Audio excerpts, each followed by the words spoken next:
Bonjour et bienvenue, voici notre tour d'horizon économique, géopolitique, énergétique et boursier. Nous sommes le mardi 29 octobre. Pour comprendre comment tourne la planète finance, qui a les yeux aujourd'hui rivés sur le cours de l'or, c'est sur l'incorruptible et nulle part ailleurs. Et ben cette chronique, son titre va être en forme de quiz. Mais qu'est-ce qui s'est passé le 4 juillet dernier? Bon, tout le monde répond déjà, c'était la fête nationale aux États-Unis. Trump avait certainement dû faire des déclarations patriotiques. Eh bien non, le 4 juillet dernier, en réalité, c'est la dernière fois que l'on a vu les taux longs américains au-delà de 4,35 sur le 10 ans et au-delà de 4,55 sur le 30 ans. Et à l'instant où j'enregistre, je vois 4,57 sur le 30 ans et 4,33,30 sur le 10 ans. Bref, la tension continue, mais aujourd'hui, ça y est, tout le monde commence à convenir que la bonne réponse pour expliquer les 70, oui, 70 points repris en l'espace de 5 semaines, c'est dû au renversement des anticipations. Wall Street s'attend maintenant à une victoire de Donald Trump. Bon, c'est pas d'hier que nous anticipons ce scénario, et c'est pas d'hier non plus que nous expliquons que les taux se tendent parce qu'on anticipe pour 2025 une politique de soutien à la croissance, des baisses de taux qui vont creuser les déficits. On va franchir d'ici une semaine la barre des 36 000 milliards de dettes aux États-Unis. La barre des 1 000 milliards d'intérêts sur 12 mois est déjà franchie. Bref, de la croissance, des déficits, de quoi quand même donner un petit peu le vertige, voire quelques frissons aux créanciers des États-Unis. D'où cette flambée des taux qui, pour l'instant, n'arrête pas Wall Street, puisqu'hier soir, le Nasdaq est venu flirter avec son record absolu. À la mi-séance, on y a cru. Malheureusement, en seconde partie de séance, les taux ont pesé sur les technos qui, comme vous le savez, généralement, sont les plus vulnérables à la tension des rendements.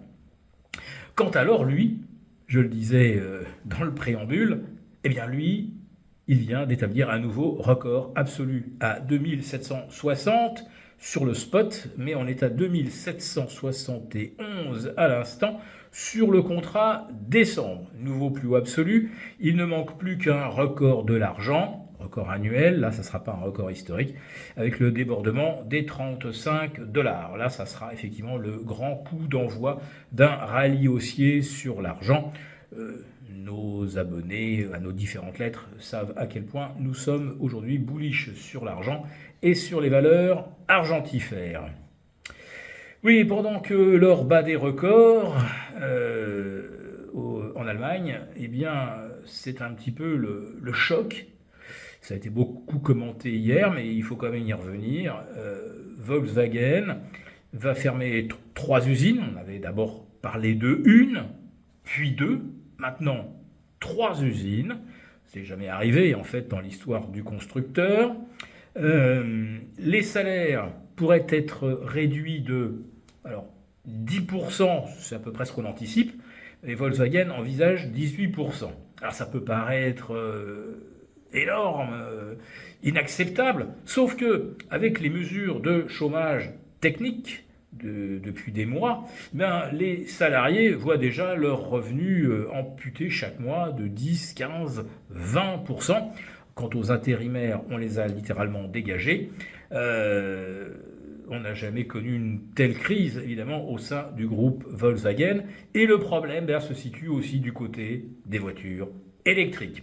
Et devinez quoi, hier soir, Ford perd 6% après clôture, qui annonce de bons résultats. Ah, on se réjouit. Sauf que la division véhicules électriques perd 1 milliard. Or, comme la dynamique, c'est de fabriquer moins de thermiques et davantage d'électrique, plus on va fabriquer de voitures électriques en 2025, plus Ford pourrait perdre d'argent.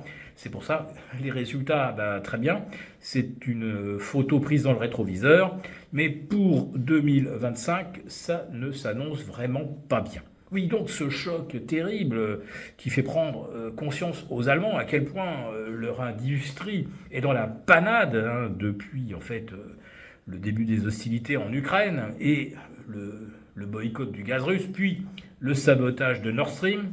Au fait, toujours pas d'indice sur qui a fait le coup.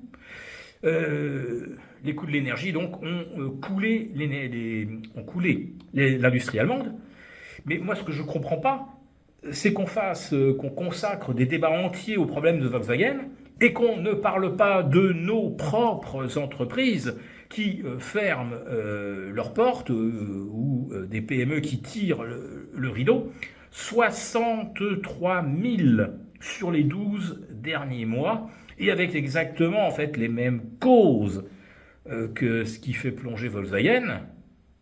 Les coûts de l'énergie trop importants, beaucoup de PME mettent la clé sous la porte, beaucoup de commerces ferment, et puis surtout, la hausse du coût de la vie ampute le pouvoir d'achat. Oui, pour vendre quelque chose, il faut des consommateurs en face, et ça, on ne s'étend pas trop sur le sujet.